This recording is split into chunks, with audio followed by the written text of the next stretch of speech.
Hi, good morning. ನಾನಿವತ್ತು ಈ ವಿಡಿಯೋದಲ್ಲಿ ನಿಂಬೆಹಣ್ಣಿನ ಸಿಹಿ ಉಪ್ಪಿನಕಾಯಿನ ಮಾಡೋದು ಹೇಗೆ ಅಂತ ಹೇಳ್ಕೊಡ್ತಾ ಇದ್ದೀನಿ. ಈ ನಿಂಬೆಹಣ್ಣಿನ ಉಪ್ಪಿನಕಾಯಿ ಸಿಹಿ ಕೂಡ ಇರುತ್ತೆ, ಖಾರನೂ ಇರುತ್ತೆ, ಹಾಗೆ ಉಪ್ಪು ಕೂಡ ಇರುತ್ತೆ. ಈ ಉಪ್ಪಿನಕಾಯಿನ ಕೇವಲ 10ರಿಂದ 15 ನಿಮಿಷದಲ್ಲಿ ಕ್ವಿಕ್ಕಾಗಿ ಫಾಸ್ಟಾಗಿ ಮಾಡಬಹುದು. ಈ ಉಪ್ಪಿನಕಾಯಿನ ಮಾಡಲು ನಮಗೆ ಒಂದು 25ರಿಂದ 30 ಅಥವಾ ಜಾಸ್ತಿ ಬೇಕು ಅಂದರೆ ಜಾಸ್ತಿ ಅಥವಾ ಕಡಿಮೆ ಬೇಕು ಅಂದರೆ ಕಡಿಮೆ, ಎಷ್ಟು ನಿಂಬೆಹಣ್ಣಿದ್ರೂ ಕೂಡ ನಾವು ಈ ಉಪ್ಪಿನಕಾಯಿನ ಮನೆಯಲ್ಲೂ ಕೂಡ ಈಸಿಯಾಗಿ ರೆಸಿಪಿನ ಮಾಡ್ಕೋಬೋದು. ನಾನಿಲ್ಲಿ ಒಂದು 35ರಿಂದ 40 ನಿಂಬೆಹಣ್ಣನ್ನು ತೊಗೊಂಡಿದ್ದೀನಿ. ಚೆನ್ನಾಗಿ ತೊಳೆದ್ಬಿಟ್ಟು ಇದನ್ನು ಒಂದು ಕುಕ್ಕರಲ್ಲಿ ಹಾಕ್ಕೊಂಡಿದ್ದೀನಿ. ಈ ನಿಂಬೆಹಣ್ಣಿನ ಕುಕ್ಕರ್ಗೆ ಸ್ವಲ್ಪ ನೀರನ್ನು ಹಾಕ್ಕೊಳ್ಳಿ, ಹಾಗೆ ಸ್ವಲ್ಪ ಸಾಲ್ಟ್ 1 ಟೇಬಲ್ ಸ್ಪೂನಷ್ಟು ಸಾಲ್ಟ್ ಕೂಡ ಹಾಕ್ಕೊಳ್ಳಿ. ಆಮೇಲೆ ಮತ್ತೆ ನೆಕ್ಸ್ಟ್ ಕೂಡ ನಾವು ಸಾಲ್ಟ್ ಹಾಕ್ಕೋಬೇಕು. ಈ ನಿಂಬೆಹಣ್ಣೆಲ್ಲ ಬೇಯಲು ಸ್ವಲ್ಪ ಸಾಲ್ಟನ್ನು ಹಾಕ್ಕೊಳ್ಬೇಕು. ಹಾಕ್ಕೊಂಡು ಒಂದು ವಿಷಲ್ ಹಾಕ್ಸ್ಕೊಳ್ಳಿ. ನೋಡಿ, ಇಲ್ಲಿ ಒಂದು ವಿಷಲ್ ಆದಮೇಲೆ ಈ ನಿಂಬೆಹಣ್ಣೆಲ್ಲ ಹೀಗೆ ಸಾಫ್ಟಾಗಿ ಬೆಂದಿದೆ.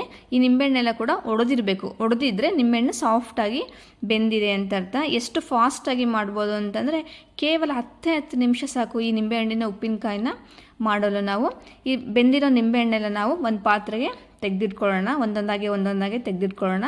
ಆ ನಿಂಬೆಹಣ್ಣಿನ ನೀರು ಏನಿರುತ್ತೆ ಆ ನೀರನ್ನೆಲ್ಲ ನಾವು ಚೆಲ್ಲಬೇಕು, ಅದು ನಮಗೆ ಯೂಸ್ ಆಗೋದಿಲ್ಲ. ನೆಕ್ಸ್ಟ್ ಈ ನಿಂಬೆಹಣ್ಣನ್ನೆಲ್ಲ ಇದನ್ನು ನಾವು ಸ್ವಲ್ಪ ಆರೋದಕ್ಕೆ ಬಿಡಬೇಕು. ಯಾಕೆಂದರೆ ನಿಂಬೆಹಣ್ಣು ನೆಕ್ಸ್ಟ್ ನಾವು ಒಂದು ನಿಂಬೆಹಣ್ಣನ್ನು 4 ಪೀಸಾಗಿ ಕಟ್ ಮಾಡಬೇಕು. ಈ ಕಡೆ ನಾವು ನಿಂಬೆಹಣ್ಣಿಗೆ ಸ್ವಲ್ಪ ಸಿಹಿ ಬೇಕು, ಸಿಹಿ ಉಪ್ಪಿನಕಾಯಿ ನಿಂಬೆಹಣ್ಣು ಆಗಿರೋದ್ರಿಂದ ಇಲ್ಲಿ ಒಂದು ಪಾತ್ರೆಯಲ್ಲಿ ಬೆಲ್ಲನ ಸ್ವಲ್ಪ ಕರಗ್ಸೋಕೆ ಇಟ್ಕೊಳ್ಳೋಣ.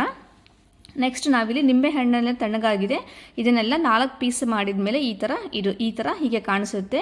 ಇದನ್ನು ನಾವು ಒಂದು ಗ್ಯಾಸ್ ಸ್ಟವಲ್ಲಿ ಹಚ್ಚಿಬಿಟ್ಟು ಬಿಸಿ ಮಾಡಬೇಕು, ಅಂದರೆ ಮೀನ್ಸ್ ಕುದಿಯೋದಕ್ಕೆ ಇಡಬೇಕು. ಉಪ್ಪಿನಕಾಯಿ ಹೆಚ್ಚಿರೋ ನಿಂಬೆಹಣ್ಣನ್ನೆಲ್ಲ ನಾವು ಕುದಿಯೋದಕ್ಕೆ ಇಡಬೇಕು. ಇದಕ್ಕೆ ಸ್ವಲ್ಪ ಒಂದು 1/2 ಟೇಬಲ್ ಸ್ಪೂನಷ್ಟು ಅರಿಶಿನ ಪುಡಿ ಹಾಕಬೇಕು, ಮೆಂತ್ಯ ಕಾಳನ್ನ ಹಾಕಬೇಕು. ಮೆಂತ್ಯ ಕಾಳನ್ನ ಚಜ್ಜಿನಾದರೂ ಹಾಕ್ಬೋದು ಅಥವಾ ಹಾಗೇನಾದರೂ ಹಾಕ್ಬೋದು. ನಾನಿಲ್ಲಿ ಡೈರೆಕ್ಟಾಗಿ ಮೆಂತ್ಯ ಕಾಳನ್ನ ಹಾಕಿದ್ದೀನಿ.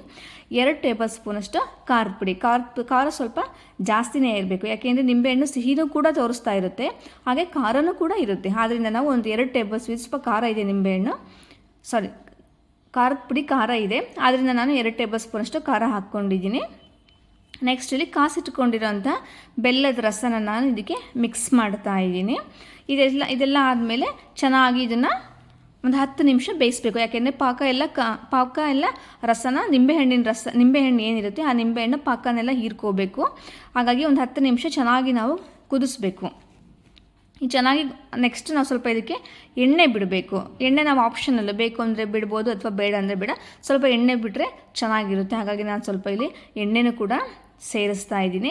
ಎಷ್ಟು ಚೆನ್ನಾಗಿರುತ್ತೆ ಅಂದರೆ ಮಕ್ಕಳಿಗಂತೂ ಕೊಟ್ಟರೆ ಆರಾಮಾಗಿ ಎಂಜಾಯ್ ಮಾಡ್ಕೊತ ತಿಂತಾ ಇರ್ತಾರೆ. ಅಷ್ಟು ನಿಂಬೆಹಣ್ಣು ಅಂಗಡಿದು ಉಪ್ಪಿನಕಾಯಿ ಆದರೆ ಅದು ಕ್ಯಾನ್ಡ್ ಉಪ್ಪಿನಕಾಯಿ ಆಗಿರುತ್ತೆ, ಮತ್ತು ಅದು ಅಷ್ಟು ಚೆನ್ನಾಗಿರುತ್ತೆ, ತುಂಬ ಉಪ್ಪುಪ್ಪಾಗಿರುತ್ತೆ. ಈಗ ಮನೇಲೆ ನಾವು ಮಾಡಿಕೊಂಡ್ರೆ ಈ ಥರ ಉಪ್ಪಿನಕಾಯಿಗಳೆಲ್ಲ ತುಂಬ ಚೆನ್ನಾಗಿರುತ್ತೆ. ಇದನ್ನು ಅವಲಕ್ಕಿ, ಚಿತ್ರಾನ್ನ ಹೀಗೆ ಸೈಡ್ಸ್ಗೆ ಬೇಕು ಅಂತ ನಾವು ಹಾಕ್ಕೊಂಡು ತಿನ್ಬೋದು. ನೋಡಿಲಿ ಉಪ್ಪಿನಕಾಯಿ ಮಾಡಿಟ್ಟು ಸ್ವಲ್ಪ ಒಂದು ಅರ್ಧ ಗಂಟೆ ಆದಮೇಲೆ ಹೀಗೆ ಕಾಣಿಸುತ್ತೆ. ಎಷ್ಟು ಚೆನ್ನಾಗಿ ಕಾಣಿಸ್ತಾ ಇದೆ ನೋಡ್ರಿ ಇದು. ಹಾಗೆ ಒಂದೊಂದು ಸ್ಪೂನೇ ಡೈಲಿ ನಾವು ಸರ್ವ್ ಮಾಡ್ಕೊತ ತಿನ್ಬೋದು.